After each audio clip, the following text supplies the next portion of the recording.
인류 역사상 가장 위대한 정복자로 불리는 사람은 알렉산더 대왕입니다.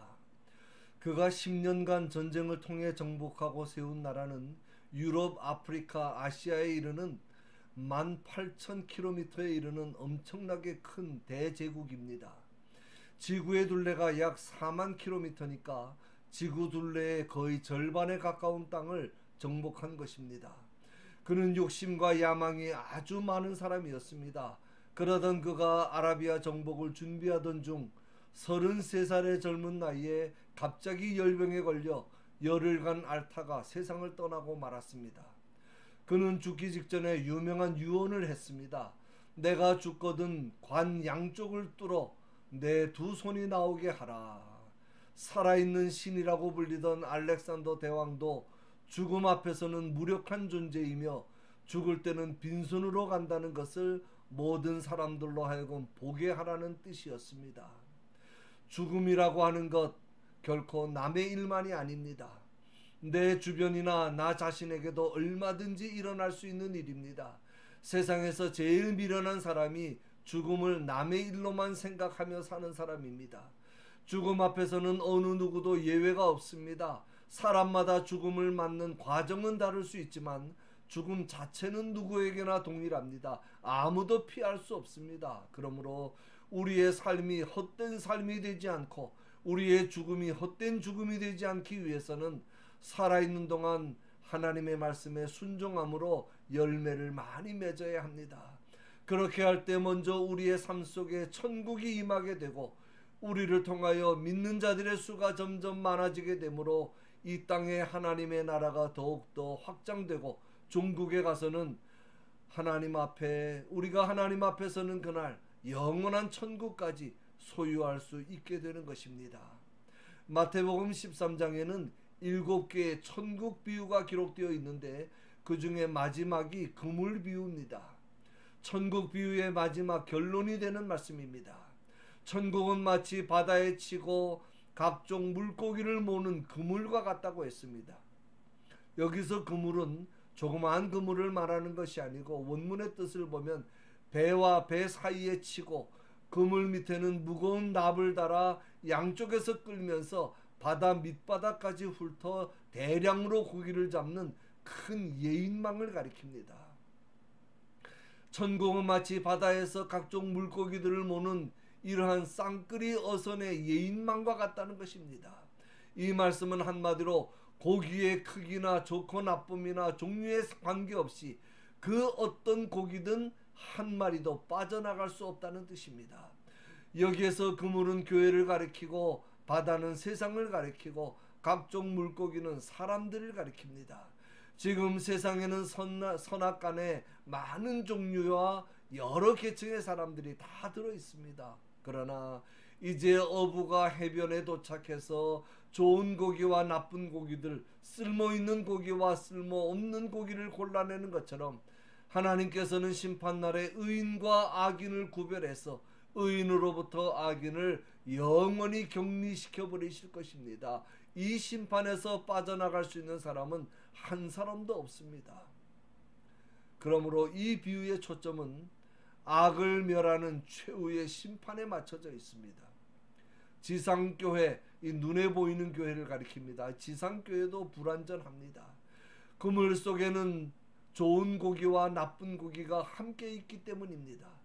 아직은 심판때가 아니기 때문입니다. 그렇다고 해서 그물에서 벗어날 수 있는 것은 아닙니다.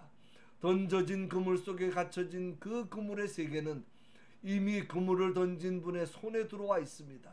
그러므로 일단 그물 속에 들어갔으면 이제는 별 수 없이 꼼짝 못하는 신세가 된 것입니다. 그러나 당분간은 그물 안에서 물고기는 마음대로 헤엄칠 수 있습니다. 세계는 한정되고 운명은 정해져 있지만 그물이 잡아당겨지고 끌어올려질 때까지는 그 나름대로의 활동이 가능합니다.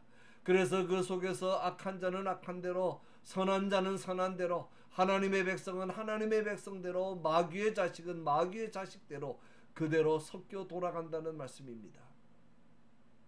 물론 우리는 교회가 성결하고 거룩한 곳이 되기를 바라며 소원합니다. 또 그렇게 되도록 힘써야 합니다. 그러나 현실적으로 지상교회는 불완전할 수밖에 없습니다. 예수님께서 가르치신 12제자 중 하나는 마귀의 종이었습니다. 예수님은 그가 누군지 다 아시면서 그대로 함께 두고 3년간을 함께 지내셨습니다. 그렇다고 해서 예수님의 사역에도 실수가 있고 실패가 있다고 하지는 않습니다. 세상 어디에든 악은 존재하기 때문입니다. 그러므로 사람 때문에 낙심할 필요도 없고 사람 때문에 내 신앙이 상처를 입고 손해볼 필요가 전혀 없습니다. 조금만 참고 기다리면 됩니다. 마지막 날이 순식간에 닥칠 것이기 때문입니다. 그물에 가득하매라고 말씀했습니다. 그물에 고기가 가득 잡혔다는 것은 교회의 복음 전파 사역이 완성된 것을 의미합니다. 그러므로 이제 남은 것은 그리스도의 심판대 앞에서 선악을 판별할 일만 남았습니다. 세상 사람들은 지금 다 주님께서 쳐놓으신 그물 안에서 살고 있습니다. 이 그물이 언젠가는 모든 사람들 각자의 몸에 닿을 때가 올 것입니다. 그 날이 빠른 속도로 다가오고 있습니다. 지금 활동이 자유롭다고 해서 이대로 그냥 계속 내버려 두시는 것이 아닙니다. 점점 그 범위를 좁혀가다가 마지막에는 알곡 중에서 가라지들을 골라내는 종말적 심판이 있을 것입니다. 그때 사람들은 다 하나님의 심판대 앞에 서게 되고 거기에서 어느 편으로든 분명하게 갈려질 것입니다. 알곡과 가라지, 진짜와 가짜, 하나님의 자녀와 마귀의 자녀, 이렇게 분명하게 구분되어지는 종말적 심판이 있을 것입니다. 우리의 개인적인 종말이 먼저 오든 우주적인 종말이 먼저 오든 종말은 예기치 않은 때에 순식간에 닥칠 것입니다. 아무도 그날이 언제인지 알 수 없습니다. 늘 준비하고 있어야 합니다. 본문에 그물에 가득함에 물가로 끌어내고 앉아서 좋은 것은 그릇에 담고 못된 것은 내어버리느니라. 세상 끝에도 이러하리라. 천사들이 와서 의인 중에서 악인을 갈라내어 풀무불에 던져 넣으리니 거기서 울며 이를 갈미 있으리라. 그랬는데 좋은 물고기와 못된 물고기의 기준이 무엇입니까? 어떤 물고기가 좋은 물고기고 어떤 물고기가 못된 물고기입니까? 흔히 좋은 물고기는 살이 통통하게 찌고 크기가 크고 무겁고 그래서 값이 많이 나가는 상품 가치가 있는 물고기를 말하고, 못된 물고기는 그렇지 못한 물고기라고 생각하기 쉽습니다. 그것이 바로 세상 기준입니다. 하나님의 나라는 그렇지 않습니다. 여기에서 좋은 물고기와 못된 물고기의 기준은 율법의 규정입니다.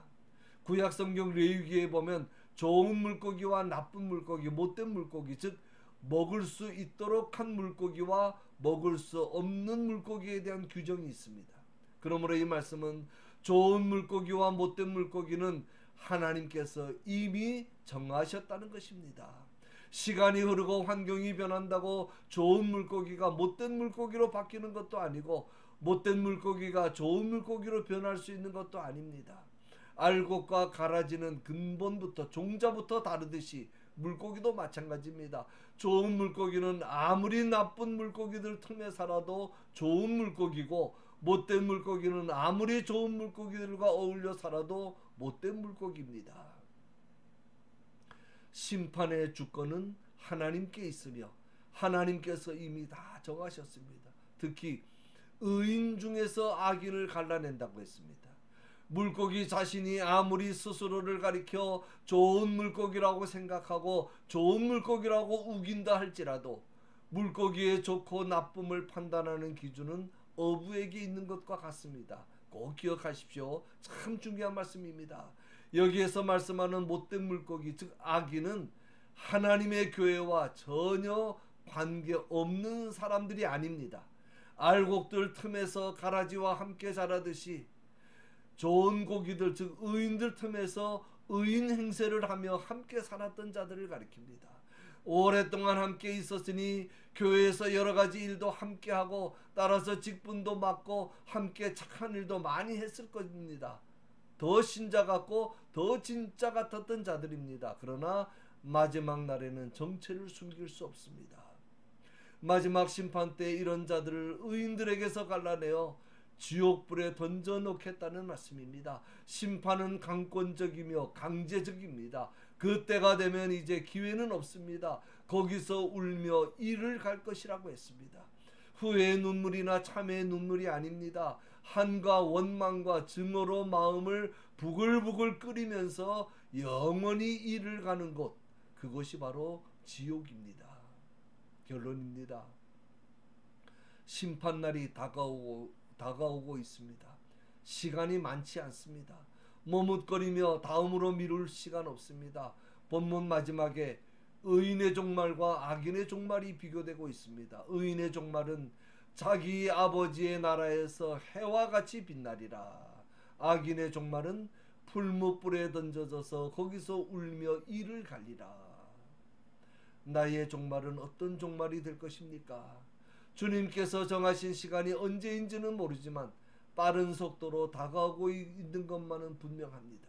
그러므로 아직 우리에게 기회 있을 때 하나님의 자녀된 본분을 회복하고 성령의 열매를 맺어야 합니다. 그리하므로 어느 때에 주님께서 그물을 잡아당기시더라도 좋은 것을 원하시는 주님 앞에 감사함으로 설 수 있는 저와 여러분이 다 되시기를 주님의 이름으로 간절히 축원합니다.